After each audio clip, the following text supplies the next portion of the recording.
देखो बेटा, ये सवाल बहुत अच्छा है, कई बार पूछा जा चुका है। A string is wrap over the edge of uniform disc. ध्यान लिखिएगा, यहीं पे बदलते हैं, कभी डिस्क कह देते हैं, कभी रिंग कह देते हैं, कभी सिलेंडर कह देते हैं। तो आपको डिस्क दिया है, आप समझ गए हैं कि जब भी हमें मोमेंट ऑफ इनर्शिया की ज़रूरत पड़ेगी तो डिस्क वाला ही लगाएंगे। ये आपका इस पे रैप किया हुआ है और इसका एक सिरा इन्होंने यहाँ पे सीलिंग पे, छत पे फिक्स कर दिया है। जाहिर सी बात है, डिस्क है, डिस्क का सेंटर ऑफ मास सेंटर पे होगा। ये क्या हो रहा है, जब इसको फ्री टू मूव करते हैं तो ये रोल डाउन करती हुई, ये घूमती हुई, रोल करती हुई नीचे आ रही होती है। जैसे ही आप इसको छोड़ेंगे तो ये अपना ऐसे आ जाएगी। जाहिर सी बात है कि जब चूंकि बंधे एक डोरी से, तो जो फ्री फॉलिंग नहीं होगी, क्या होगी, एक एक्सेलेशन, कांस्टेंट एक्सेलेशन से आएगी, जिसको आपने ए मान लिया है। इसी को बताना है। होगा क्या क्या, यहाँ पे होगा कि मास की वजह से ये mg नीचे लगेगा, जिसकी वजह से आप डोरी पे टेंशन टी आ जाएगा।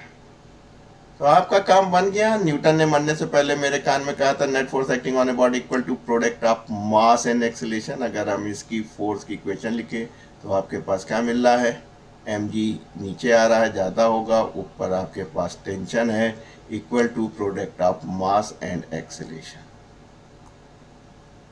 नंबर 2,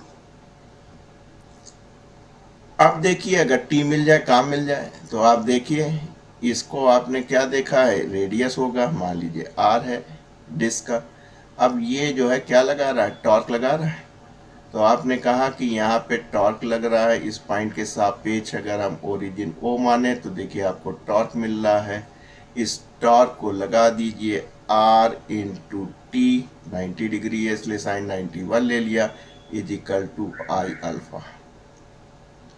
आपको मालूम है यूनिफॉर्म सर्कुलर मोशन इसलिए पढ़ाते हैं कि जो लीनियर एक्सेलेरेशन है इस बॉडी की, उसका संबंध होता है एंगुलर एक्सेलरेशन से आर अल्फा। यानी कि आप कह सकते हैं कि आई, पहले तो आई लिख लें, तो आई क्या होगा, ये जब घूमेगी तो ये एक एक्सिस होगी जो कि सेंटर से पास हो रही होगी, परपेंडिकुलर है।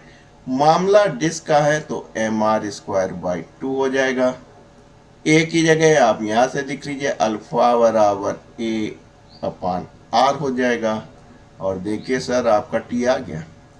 इसलिए चाहे तो इसको इससे काट लीजिए, इस आर से इस आर को काट लीजिए, तो टी मिल गया एम ए बाई 2।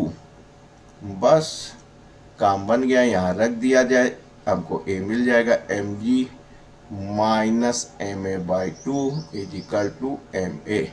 इक्वेशन 1 से आपने पुट कर दिया, काम बन गया। आपने कहा एम जी, इसको इधर ले जाएंगे तो ये प्लस हो जाएगा एम ए बाई 2, 2 एलसीएम तो 3 बाई 2 एम ए बराबर m g, m m cancel हो गया, इसलिए ए बराबर 2 ऊपर 3 नीचे जी।